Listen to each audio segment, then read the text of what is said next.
Asisa dari Fakultas Ekonomi dan Bisnis Islam, Prodi Ilmu Ekonomi dengan NIM 9030124020.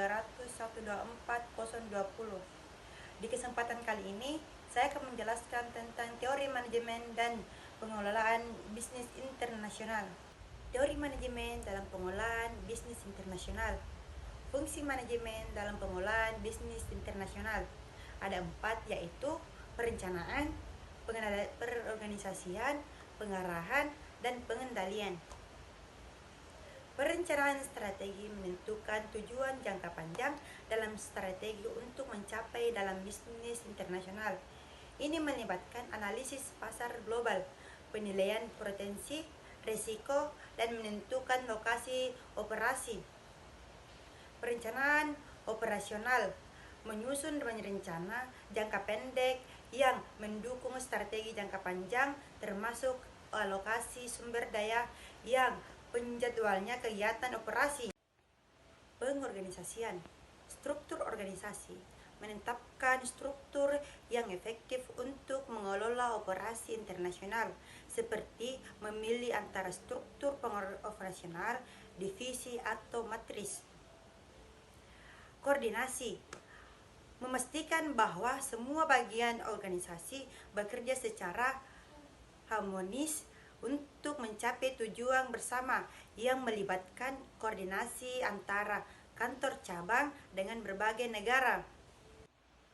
Pengarahan, kepemimpinan global memimpin tim untuk mengkulturalkan dengan mengembangkan keterampilan komunikasi lintas budaya dengan membangun motivasi. Pengembangan tim memfasilitasi kerjasama tim internasional dengan mengelola konflik yang mungkin timbul dengan perbedaan budaya. Pengendalian, evaluasi kinerja kerja, mengukur hasil kinerja kerja dengan standar yang ditetapkan dengan melakukan penyesuaian jika diperlukan. Pengelolaan risiko, mengidentifikasi dengan mengelola risiko yang kemungkinan mempengaruhi operasi internasional, seperti fluktuasi nilai tukar dengan merubah regulasi. Praktik bisnis internasional, praktis pasar, memasuki pasar baru dengan mempertimbangkan aspek-aspek seperti kebijakan pemerintahan, tren konsumen lokal dengan potensi pertumbuhan. Kerjasama strategis, membangun analisis dengan memintarkan dengan perusahaan lokal untuk memanfaatkan keahlian dalam sumber daya lokal. Adaptasi dengan produk, menyesuaikan produk dan layanan agar sesuai dengan referensi dan kebutuhan pasar lokal. Adapun hambatan-hambatan dalam bisnis internasional, seperti hambatan perdagangan, hambatan budaya, dan hambatan ekonomi. Hambatan perdagangan, yaitu tarif dan kota, biaya pertambahan yang dikenakan pada barang impor dan batas jumlah barang yang dapat diimpor.